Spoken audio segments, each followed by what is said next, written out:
The Great War. Something you hear a great deal about in the Witcher games. But what are they, and what exactly happened? I'll answer both these questions in just a few minutes, but before I do that, I strongly recommend that you go back and watch my video about the geography of the world of The Witcher, because I'll be saying a lot of names of people and places you may not know otherwise. I'll put a link in the description, but all that being said, let's get on with it. So, there has been 3 separate wars between the Northern Realms and Nilfgaard.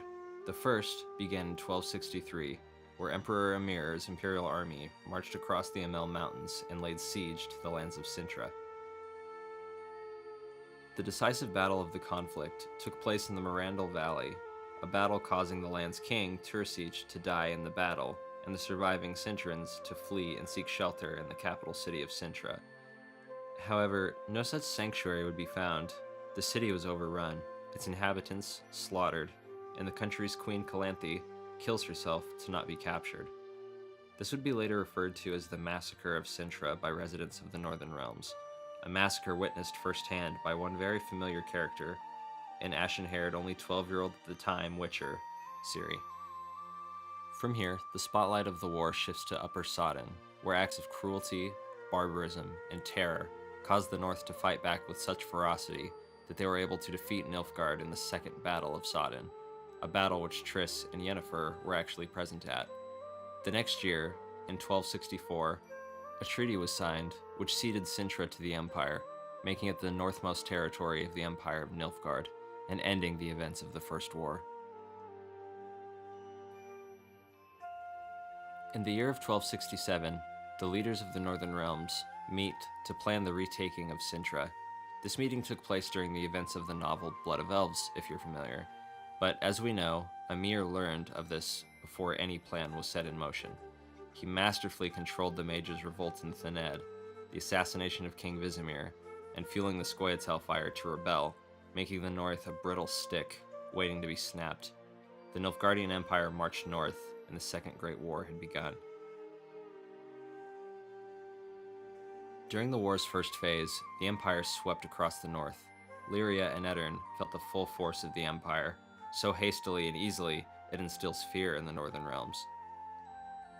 The King of Kedwen, Henslet, signs a treaty with Nilfgaard in an attempt to preserve his rule. This caused for the kingdom of Edirn to be surrounded and easily smothered by the Nilfgaardians. King Foltest was the next to crumble beneath the pressure of Nilfgaard's grasp. He signs a treaty giving him claim to a western portion of Edirn, leading King Demovind to retreat to Redania. However, just 16 days later, Emir would have his troops invade Bruges and Sodden, leading to a bloodbath. Foltest's troops are decimated in Maribor, and Nilfgaard retreats to Sodden for the winter. Spring came. Redania, under the new rule of Radovid, and Temeria have allied together, finally proving themselves to be a worthy opponent of the Golden Suns.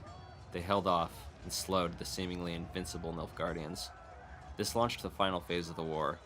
The North launched a counterattack, driving the Nilfgaardians into a bloody retreat.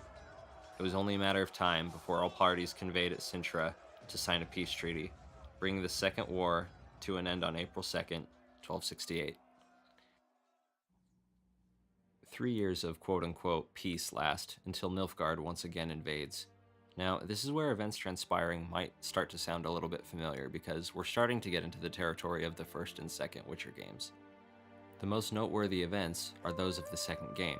Foltest and Demovind are killed by Letho, and the Northern Realms fall under the sole leadership of King Radovid. By the third game, a map of the Northern Realms looks like this, well, because Nilfgaard has taken the rest.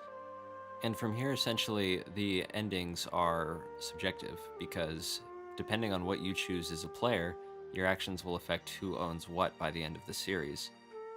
Whether or not Emir completely takes over the Northern Realms and leaves Radovid assassinated, it's essentially up to you.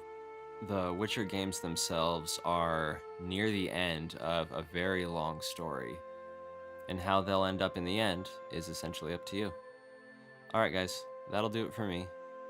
Hopefully this video cleared a few things up. In future videos, I'm sure I'll cover little details that I glazed over, but hopefully now you have a good broad understanding on what these wars are that you've heard so much about in the games. But thanks for watching, and take care.